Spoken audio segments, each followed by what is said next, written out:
Version statement considering the Hindi debate has become a flashpoint, and it comes from the Deputy Chief Minister of Andhra Pradesh, Mr. Pawan Kalyan. I'd like to take the liberty to pose a question on that.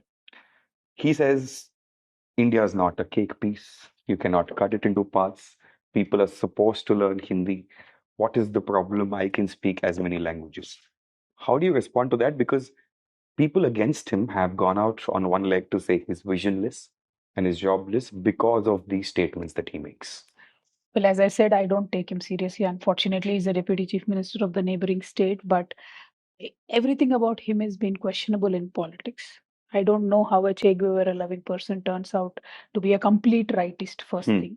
Second thing, whatever political statements we've heard, always he has contradicted himself. Now, I'll not be surprised if this particular statement tomorrow he'll go to Tamil Nadu and say we should not impose Hindi. So I will really not want to respond on Mr. Pawan Kalyan's statement because I don't think he's a serious politician.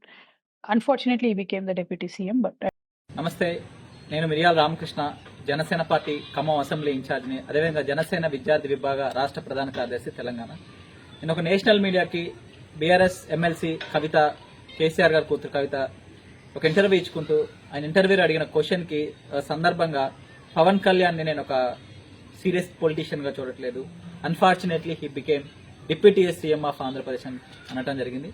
So ఈ మాటలు ఆమె గర్వాన్ని, ఆమె తలపోగని ఈరోజు సూచిస్తా ఉన్నాయి. ఎందుకంటే ప్రజాస్వామ్యంలో పవన్ కళ్యాణ్ గారు సొంతగా ఒక పార్టీ పెట్టి ప్రజా సమస్యల మీద పోరాడి 10 సంవత్సరాలు సైద్ధాంతికంగా కార్యకర్తలు తయారు చేసుకుని, సైద్ధాంతికంగా నాయకులను తయారు చేసుకుని ప్రజా సమస్యలు ముందు తీసుకెళ్తే ప్రజల పట్టం కట్టి 21 సీట్లు ఇచ్చి 2 సీట్లు ఇచ్చి సాక్షాత్తు ప్రధానమంత్రి నరేంద్ర మోదీ గారు కానీ దేశంలో ఉన్న అందరు రాజకీయ నాయకులను ప్రశంసించే స్థాయికి ఈ రోజు పవన్ కళ్యాణ్ గారు ప్రజలు కట్టబెడితే అన్ఫార్చునేట్లీ బికేమ్ డిప్యూటీ సీఎం అంటాన్ని ప్రజాస్వామ్యాన్ని ఈ రోజు ఆమె అవమానించినట్లు ఈ సందర్భంగా నేను అంటున్నా.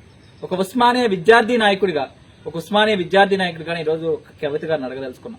మా ఉస్మానియా యూనివర్సిటీలో మేము ఉద్యమాలు చేసి మా తోటి మా యొక్క సీనియర్లు చాలా మంది ఉస్మానియా యూనివర్సిటీలో ఉద్యమాలు చేసి తెలంగాణ తెస్తే మీ నాన్న దాని గద్దలా తనిఖీలు ఈ రోజు తెలంగాణలో ఒక రాక్షస పాలన కొనసాగించిండు.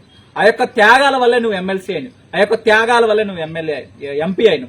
నువ్వు ఒక మేనేజ్మెంట్ సీట్ లాగా ఎంతో మంది ఇప్పుడు కన్వీనర్ కోట అంటే ర్యాంకులు తెచ్చుకుని సీట్లు తెచ్చుకునే పరిస్థితి ఉంటుంది.